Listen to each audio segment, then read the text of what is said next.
Y estamos aquí en una mesa, yo creo que para mí personalmente es un placer moderar esta mesa, que versa en torno a acontecimientos que ocurrieron en mi tierra, en Canarias, ¿no? Así que especialmente honrado de además de estar en tan buena compañía. Tenemos la intención en los próximos 40 minutos aproximadamente de abordar la cobertura mediática fundamentalmente. Ya saben que estamos en un congreso de periodismo, de abordar la cobertura mediática del repunte migratorio, otros lo llaman crisis. No sé si la terminología cuál sería la más adecuada, pero en todo caso de los acontecimientos de Canarias con esta llegada intensa de migrantes fundamentalmente a partir del año 2020, que continúa en la actualidad, y que ha recibido una gran atención mediática. Han coincidido allí medios nacionales, locales, internacionales, y hoy queríamos abordar un poco distintos aspectos de esa cobertura. Sin enrollarme más, paso a presentar a las tres personas que están conmigo en esta mesa, que van a compartir conmigo la mesa, que son Eva Almeida, periodista, que tuvo la oportunidad de estar en Canarias también, haciendo la cobertura de estos hechos. Natalia García Vargas, que la conozco bien, además, desde hace muchos años, periodista canaria, que trabaja en canariasahora.com, eldiario.es, ¿no? Digamos que son dos medios que coexisten, que tienen un acuerdo. Y Sonia Moreno, que es periodista también de la cadena SER, entre otros, ¿no? Fundamentalmente basada en Marruecos, y que por tanto pues tiene su mirada, su visión también de lo sucedido en Canarias, porque lo que sucedió en Canarias también había otra orilla, ¿no? Que era la orilla marroquí. Bueno, yo abro, digamos, el turno de preguntas, luego habrá la posibilidad, por supuesto, de ustedes para que intervengan, pregunten, comenten y lo que deseen.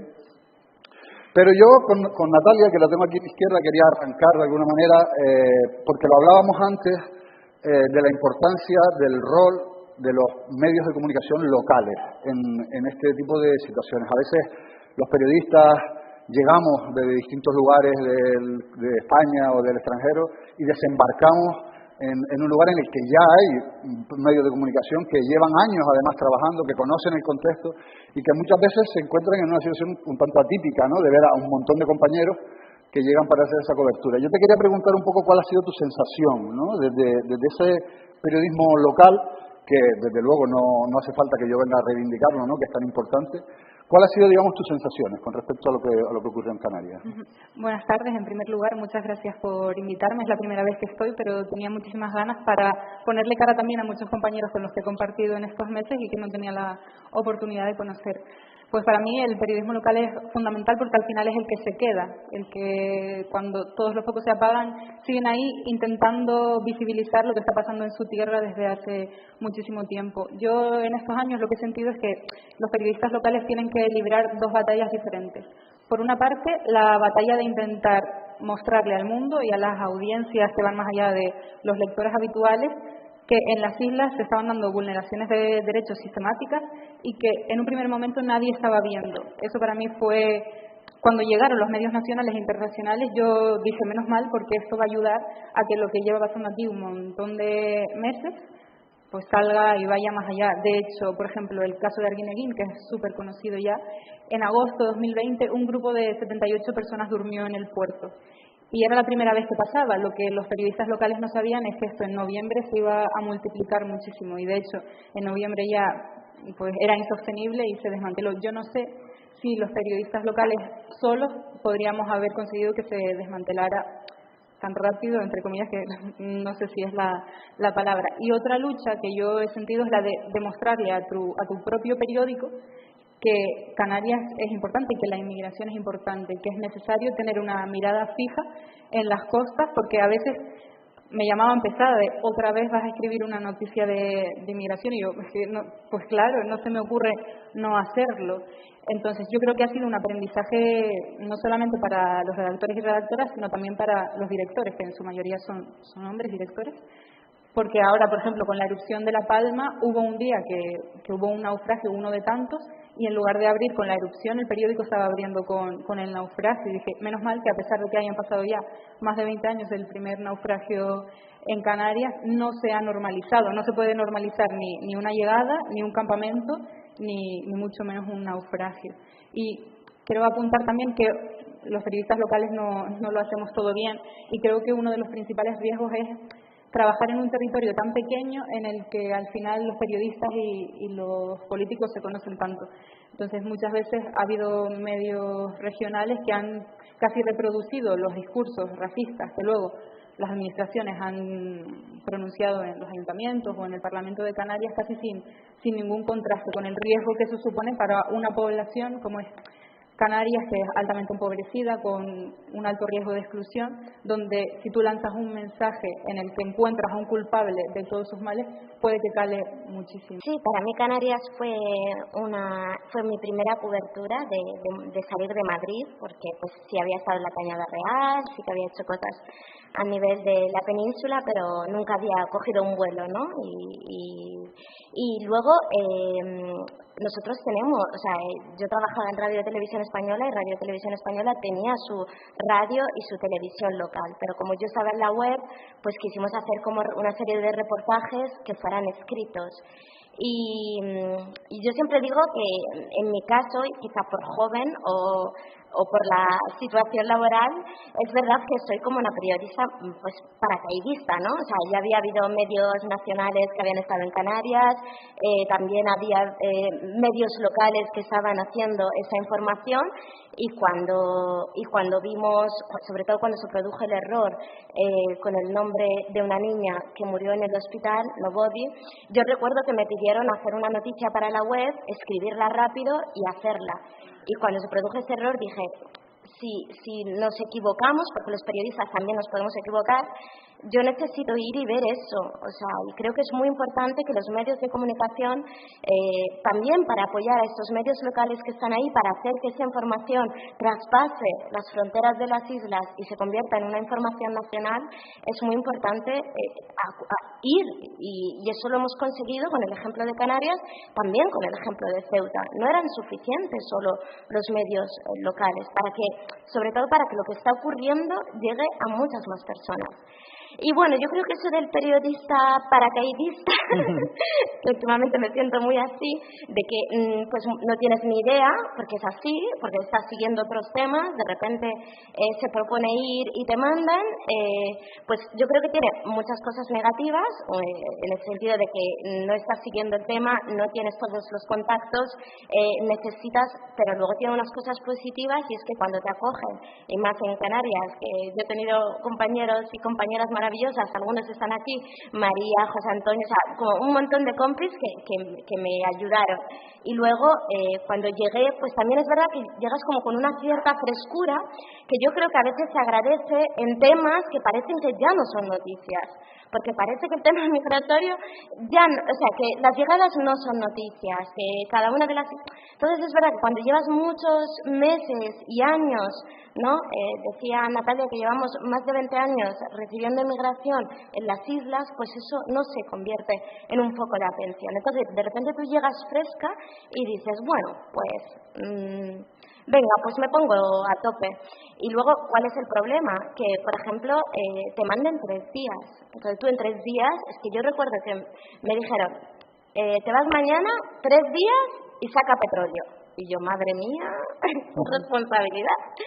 Y claro, pues gracias a esa red, que de hecho yo creo que también hay que valorar, o sea, que los periodistas valoramos, porque lo comentaba también esta mañana en el autobús con María, que esa red que se creó en Canarias de vecinos, de personas, de redes de apoyo, de asociaciones de solidaridad, entre periodistas también, nos facilitó mucho poder hacer estas coberturas, porque yo cuando fui pues me encontré con vecinos y vecinas que me ayudaron, con gente que trabajaba en la administración y que nos apoyó. Y sí que hay otro gran problema al que nos hemos enfrentado, enfrentado, que es el acceso, que yo creo que hablaremos de ello también más adelante. Pero bueno, yo creo que sí, que eso del periodista paracaidista tiene esa doble, ¿no? Decías ahora, me llama la atención, ¿no? Porque yo viví, digamos, esta situación de Canarias desde Senegal, que era uno de los puntos de partida, igual que a Sonia le tocó vivirlo desde Marruecos, ¿no?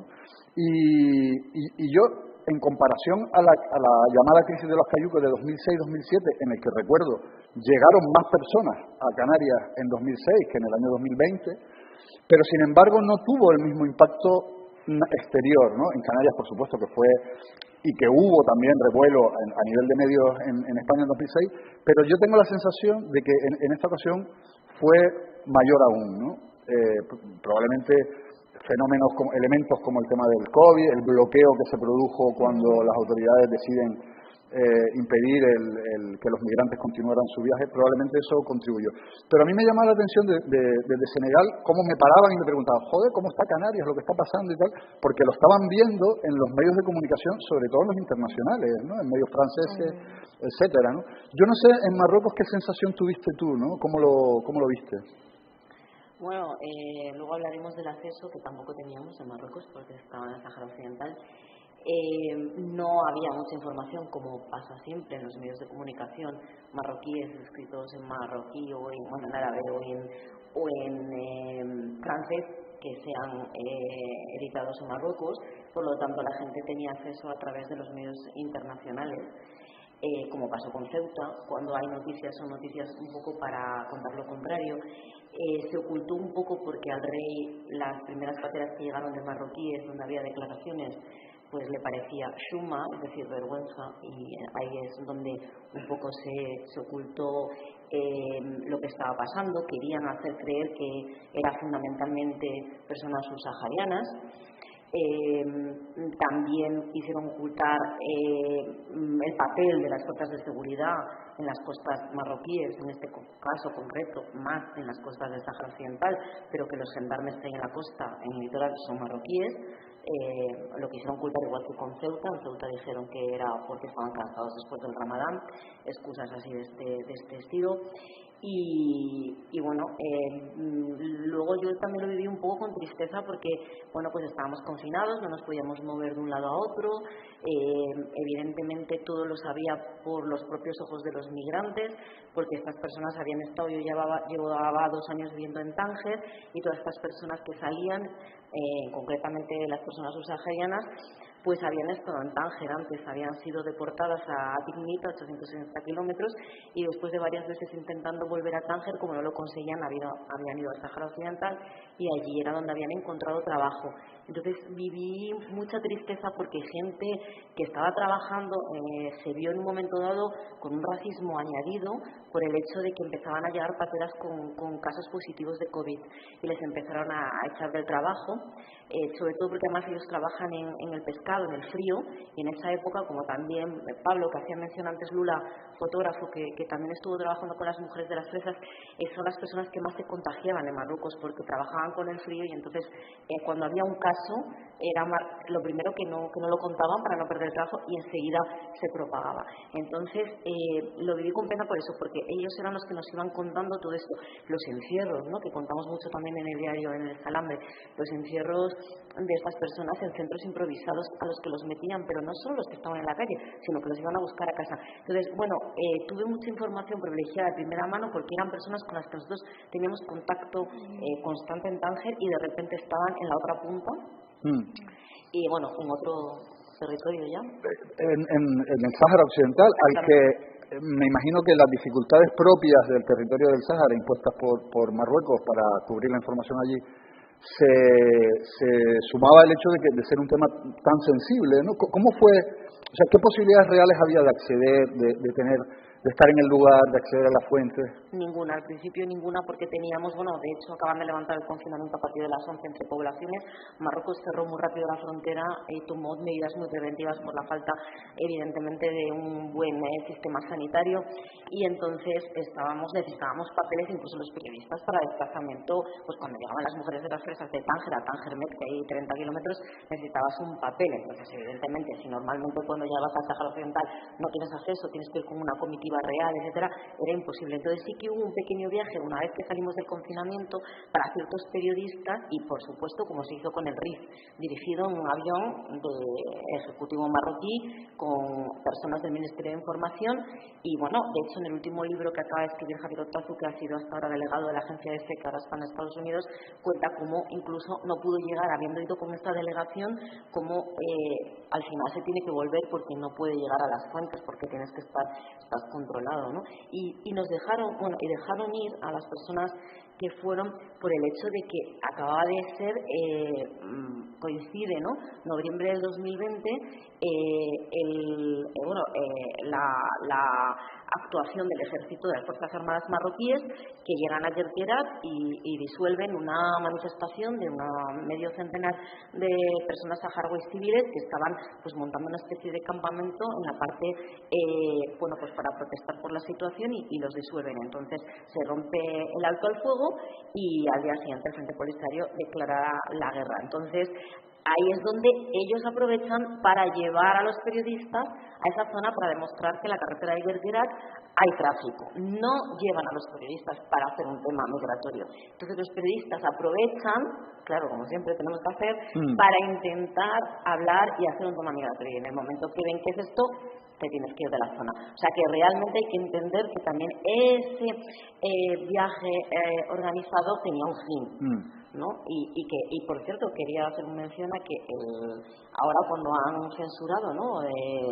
No se ha podido ir, ¿no? Personas de televisión española a los campamentos, ¿no? Porque el Frente Polisario supuestamente lo pagaba. Marruecos también paga viajes a los periodistas para ir a Sáhara Occidental o para ir al RIF o para ir a donde... Pero fíjate que curiosamente también en Canarias emergió este debate sobre la posibilidad sobre todo entre los gráficos, ¿no? Que me consta que hay muchos que están en la sala, ¿no? Para tener acceso a las imágenes, sobre todo del Muelle de Arguineguín. ¿Cómo fue aquello? Porque yo recuerdo que hubo denuncias, hubo camisetas protestando porque no les dejaban hacer fotos. Mi pregunta también un poco es, ¿cómo fueron esas dificultades? ¿Cómo se imponían, digamos, o quién las planteaba? Y a qué nivel afectaba, ¿no? Si realmente eso impedía hacer las informaciones de manera adecuada, y luego el manejo de las fuentes para la delegación del gobierno, etcétera, si estaban dando realmente datos de lo que estaba pasando o había un cierto oscurantismo, ¿no? Y abro ya el debate y participen como que vayan queriendo, ¿no? Yo creo que el caso de Arguineguín fue el ejemplo más claro de que si en ese momento el policía de turno o la persona que daba la orden de que el policía alejara más a los gráficos o menos, yo creo que eso tuvo consecuencias súper negativas en Canarias, porque el hecho de que si tú no tienes un buen equipo, no puedes enfocar la mirada o las heridas o la forma o el estado en el que las personas llegan. Y eso hace que a la gente de Canarias le falten respuestas, no entienda muy bien lo que está pasando.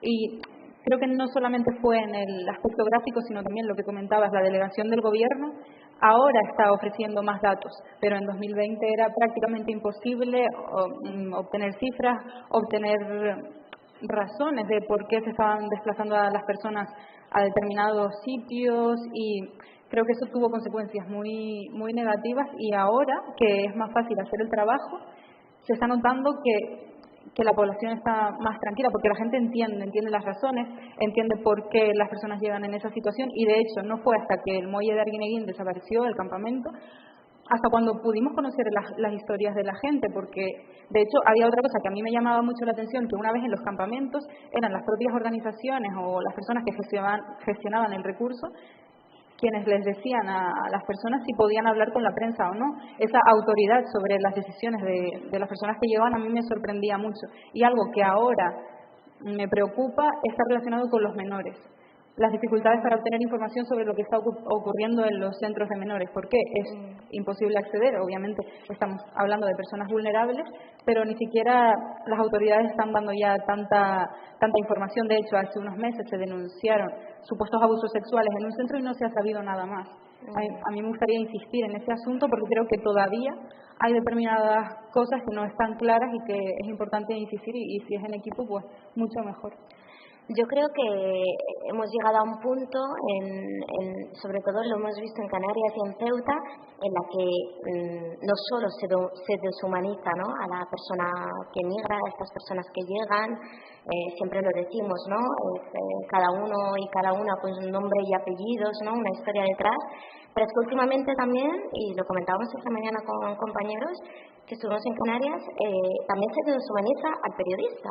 Entonces, eso es un gravísimo error para la libertad de prensa. O sea, que a los periodistas se nos vea como enemigos es gravísimo. Y eso ha pasado. Nos ha pasado en Ceuta, que no nos daban información, no había forma de poder ni siquiera contrastar con las propias autoridades locales, que levantabas el teléfono y que nadie te contestaba, que contestaban pero luego decías que eras periodista, entonces ya no te cogían el teléfono, y así todo el rato. Y en Canarias pasó exactamente lo mismo.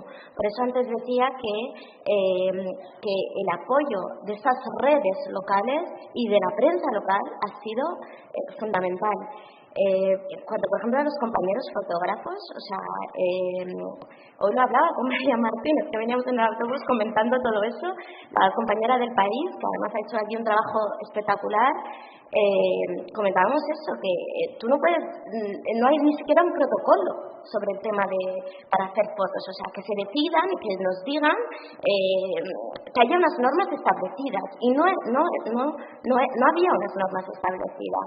Entonces, por ejemplo, en Reporteros Sin Fronteras, en el último informe de 2021, es que sacamos en el tema de España que se ha censurado tanto la pandemia como el tema de los gráficos en las islas. O sea, había un testimonio del compañero fotógrafo Emilio Moronetti, que organizó el viaje, que lo preparó todo, que llevaba más de un mes, y que cuando llega a las islas no puede trabajar. O Javier Bauluz, que también nos contactó, que no podían hacer su trabajo. Y esto es una amenaza para la libertad de prensa en este país, y también yo creo que es no asumir que el tema migratorio tiene que estar presente en la agenda. O sea, no puede ser un tema local, no puede ser una noticia local en un momento. No, es que en España es un país que está acomplejado, parece, ¿no? Y me disculpen, pero creo que hay que quitarse ese complejo y asumir que estamos en el sur de Europa y que somos un país de tránsito, y lo que se ha hecho en Canarias no tiene ningún sentido, porque además te encuentras con que nos hemos encontrado con gente que llevaba 6 meses viviendo en campamentos. Los periodistas no pudimos acceder a estos campamentos, no pudimos comprobar dentro cuáles eran las condiciones. Teníamos que estar esperando en la puerta, escondiéndonos fuera de estos campamentos, y intentar hablar con alguien y que alguien quisiera contarte su historia así, mientras estamos siendo vigilados por las autoridades. Creo que en los medios de comunicación se mostró, evidentemente hay que contarlo, pero se mostró en exceso la parte racista de Canarias, y como las redes de solidaridad se crearon un poquito más tarde de Arguineguín y todo esto, se quedó un poco escondido. Y a mí me gustaría destacar esto, porque al final, en primer lugar, las autoridades no pueden quitarse culpa de los brotes racistas que hubo, porque si en las redes sociales vemos todo el rato supuestos conflictos protagonizados por personas migrantes en Canarias, y un periodista pregunta, oye, ¿puedes darme datos para contrastar eso?, y no te los dan, la gente se va a quedar con el vídeo de Twitter y no con lo que tú estás contando. Entonces, por una parte, creo que las autoridades han tenido buena parte de la responsabilidad de los brotes racistas, y creo que los medios deberíamos haber insistido un poco más en esa parte solidaria que se despertó. Bueno, lo estaba comentando antes con mi compañera Andrea, que en La Laguna había gente de 70 años que cada noche iba con un caldero a alimentar a las personas que estaban por fuera porque no querían estar dentro del campamento. Y mientras en Lanzarote, por ejemplo, por la forma en la que se gestionó ahí el tema, la gente pues salía a la calle, se manifestaba y los culpaba de la propagación del coronavirus en Lanzarote, gente con enfermedades operadas del corazón iba a La Laguna y decía, oye, pues esto no es cierto, o sea, estoy aquí para entender y charlar con las personas que están llegando y para saber cómo están ahí dentro. Y precisamente lo que ella decía es súper importante. ¿Cómo vamos a poder mostrar cómo están viviendo esas personas y ni siquiera podemos entrar. Recuerdo, lo estaba hablando antes con Gabriela, en el CATE de Barranco Seco, intentar comunicarnos con las personas que estaban dentro a través de una valla y que el policía te echara de inmediato. Yo creo que eso es fundamental para que la gente entienda y paliar en pues, lo que decía antes, que este mensaje racista cale en una población donde es extremadamente vulnerable en este aspecto y donde pueden calar estos mensajes. Sonia, ¿crees? Bueno, yo como estaba en otro lado, pero sí, a ver, nos llegaban, pero creo que al final a todo el mundo, ¿no? Unos WhatsApps como periodista. Hubo mucho, además, y es algo que en este congreso hemos abordado, un montón de fakes, además en aquella época. A mí todavía hoy me llega, está feo decirlo, pero bueno, un miembro de mi familia me mandó el otro día el vídeo de este inmigrante que agrega a un cura, ¿no? Que es un vídeo que circuló mucho, que ya Maldita se encargó de decir que no era en Canarias y que había sido en Guyana y que había sido... Pero todavía está circulando ese vídeo. Es increíble la manera en la que a través de las redes todavía circulan fake historias, ¿no? A mí me mandó un director de sección un audio que le había mandado una fuente del CNI y yo dije, pero este audio, esto no se le puede dar ninguna credibilidad, que después evidentemente se desmintió, pero es que era que prácticamente Marruecos estaba mandando a ciudadanos marroquíes para crear soldados, para crear un ejército en Canarias, para digamos, conquistar las islas, ¿no? Sí. Bueno, lo escuché, yo no daba crédito. Creo que era noviembre del 2020 y bueno, dije, esto no tiene ningún...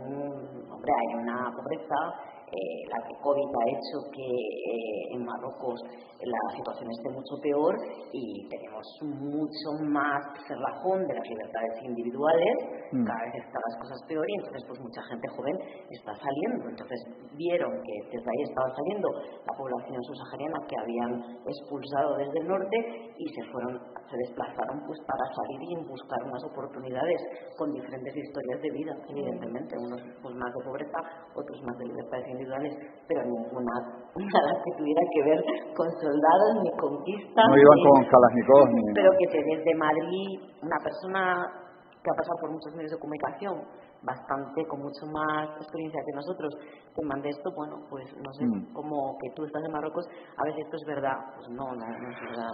Y es algo que sigue pasando, ¿no? No solo la distribución de noticias falsas, sino el propio hecho migratorio, ¿no? Parece que estamos hablando de una cosa del pasado y no, estamos hablando de que sigue ocurriendo, pero tú apuntabas un poco, decías, no sé, la situación ha mejorado, entre comillas, ¿no? ¿A qué te refieres, no? Con el tema de la acogida y la organización, digamos, de eso, y desde la perspectiva mediática, ahora es más, creo que decías, fácil trabajar.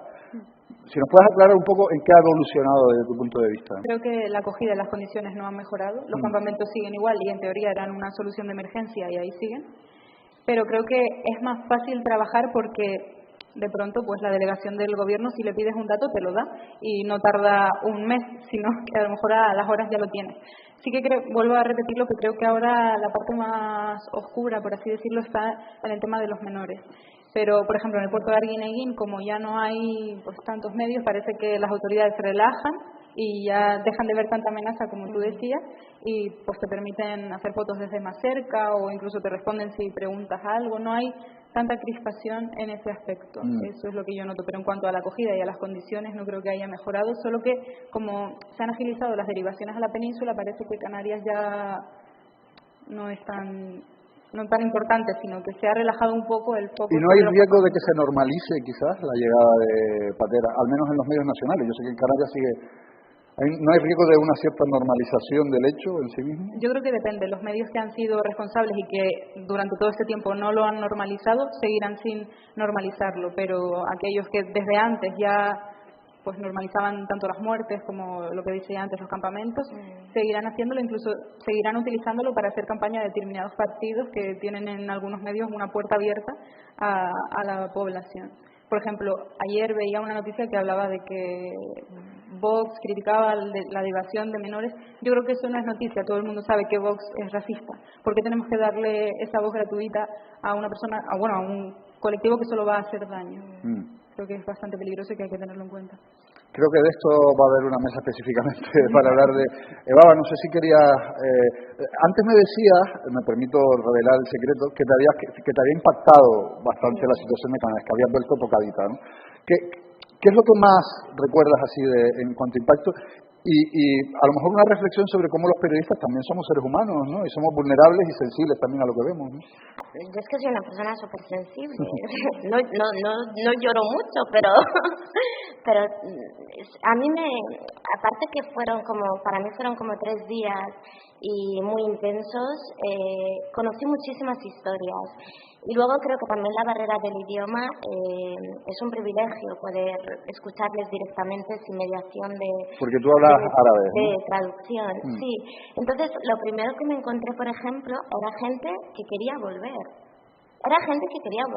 Y claro,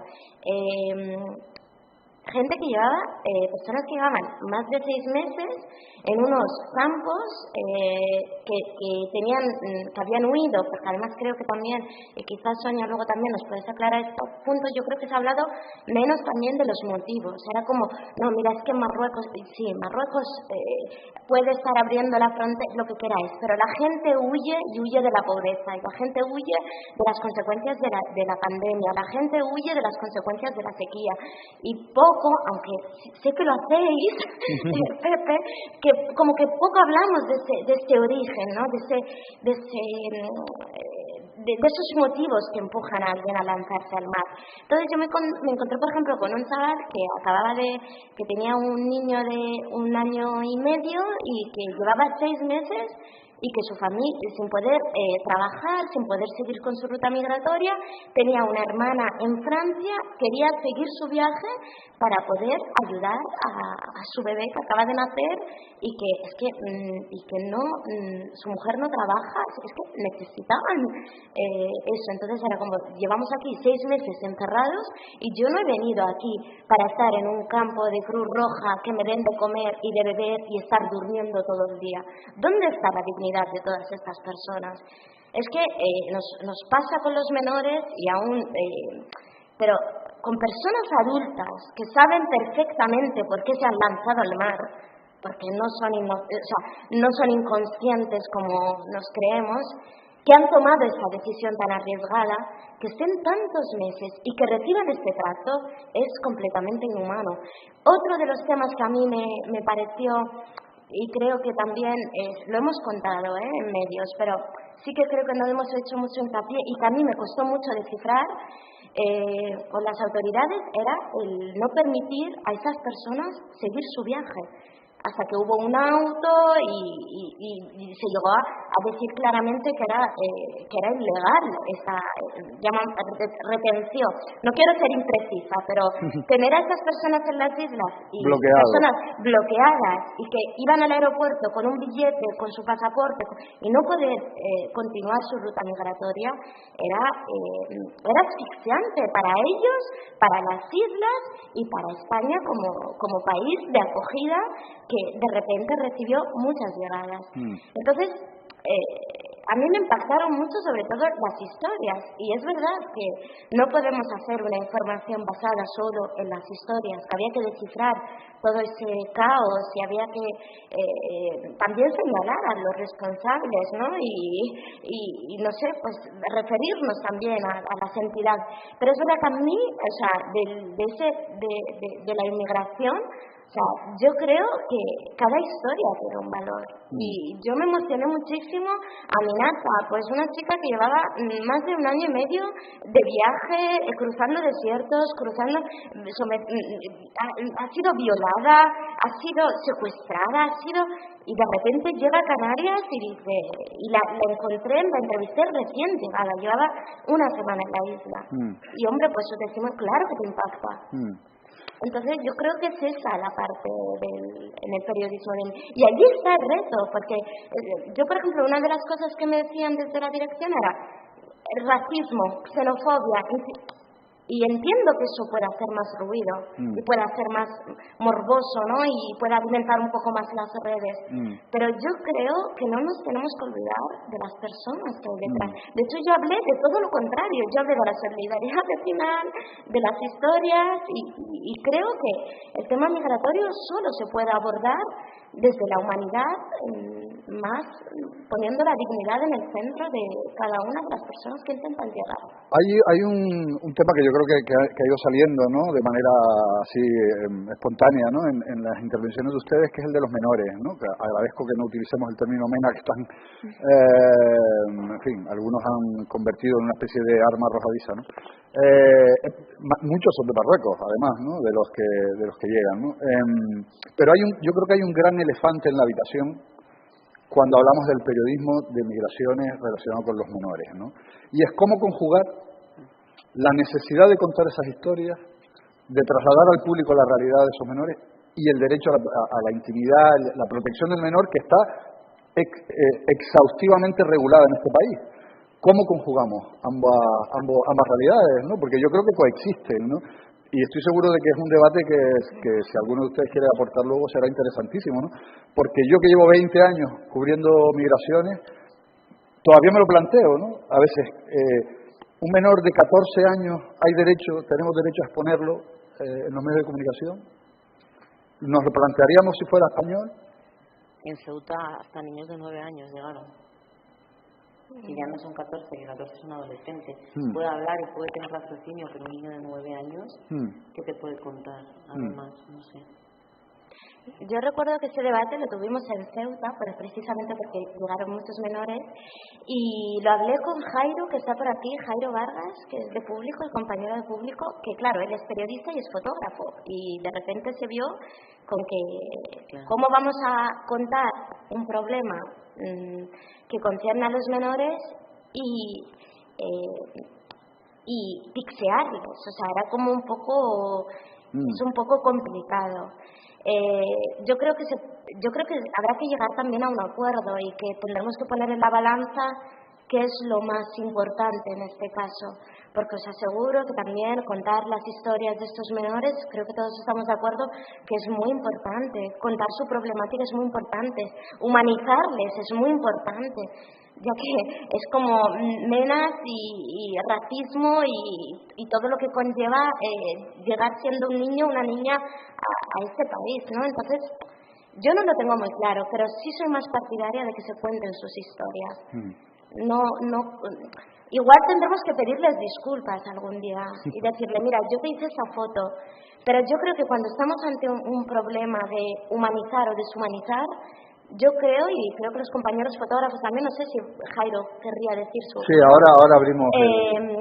Creo que yo estoy a favor de que se les humanice, de que digamos quiénes son. Sí, yo creo que se puede encontrar un equilibrio y es precisamente eso, humanizarlos, porque por ejemplo, en Canarias, en el campamento de las raíces...